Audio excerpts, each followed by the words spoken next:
Reading and controlling a person's mind is perhaps the one power we don't want anyone else to have. Imagine a world where you can read your boss's thoughts, or glean the intentions of your worst enemy. Or what about controlling a person's mind and turning them into a kind of Manchurian candidate? It's a power ripped right from the pages of comic books. Perhaps the most famous fictional character with this remarkable skill is Professor X, founder and leader of the X-Men. Using his power of telepathy, he can read, control, and influence people's minds at will. Hollywood had another take on mind control. The 1962 film The Manchurian Candidate raised the specter of a remote-controlled soldier who was brainwashed by his communist captors during the Korean War. After returning home, is an unwitting assassin programmed to kill a U.S. presidential candidate. It's a chilling plot, and one that seems virtually impossible. Can we really take control of this mysterious wrinkled lump of jelly in our skull we call the brain? That's Impossible has assembled a to-do list. 1. Crack the code on how the brain processes information. 2.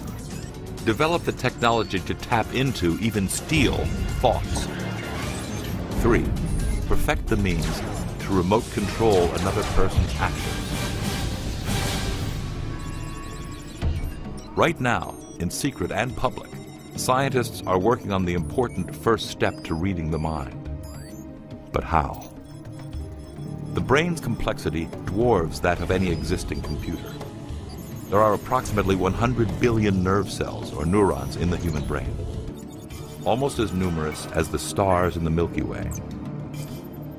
Each of these cells has a negative electrical charge inside the cell and a positive charge along the outside of the cell membrane, in essence creating a tiny electric battery. Think of it as the brain's software, the world's most sophisticated search engine. Inside our heads, the nerve cells are all engaged in kind of a telephone-like conversation, one speaking to the next, and as the information is going through, each neuron is listening to all of its neighbors, giving rise to more and more complicated signal processing inside our brains. But the first critical step to cracking the code of how the brain processes information is being able to listen in on these millions of telephone-like conversations all taking place at once. Believe it or not, As information passes through the brain, the electrical impulses between neurons can be heard. This is the actual sound of a brain neuron firing. So in a way, we can literally hear thoughts. But how do we translate those sounds so we know what the person is thinking? At Brown University, they are working with tiny computer chips that can be implanted into the brain to transmit neuron impulses to a computer for mind-reading interpretation.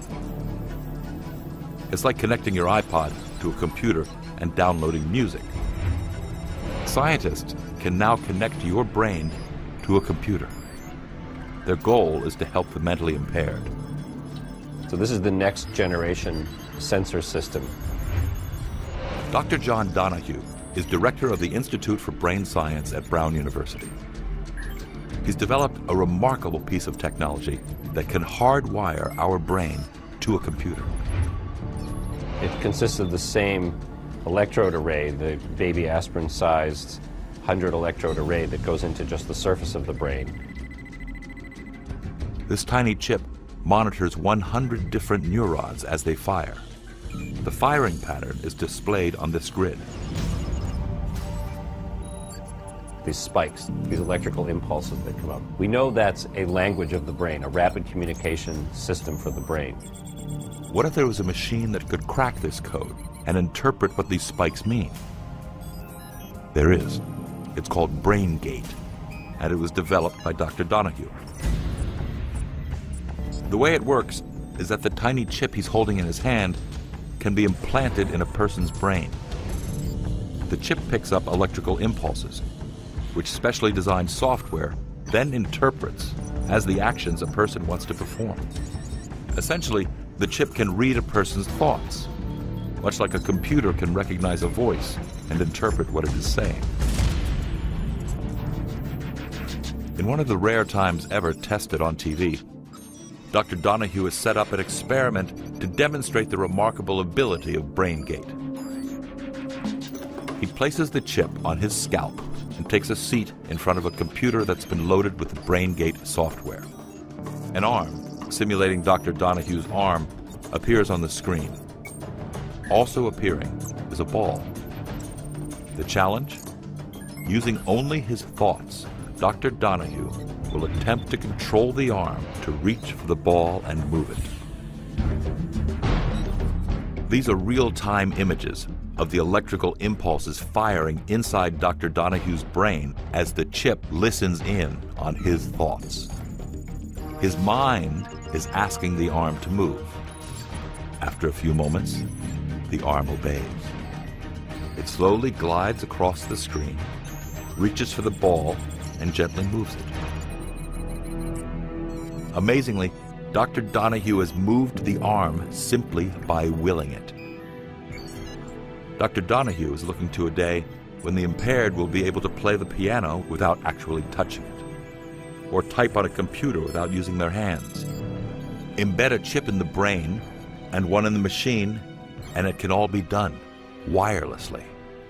Our goal is someday to try to replicate all of the functions that you could ordinarily perform, like playing a piano, moving your fingers, by taking the signals from the brain and running them to the outside world, or through signal processors that are in fact models of the nervous system.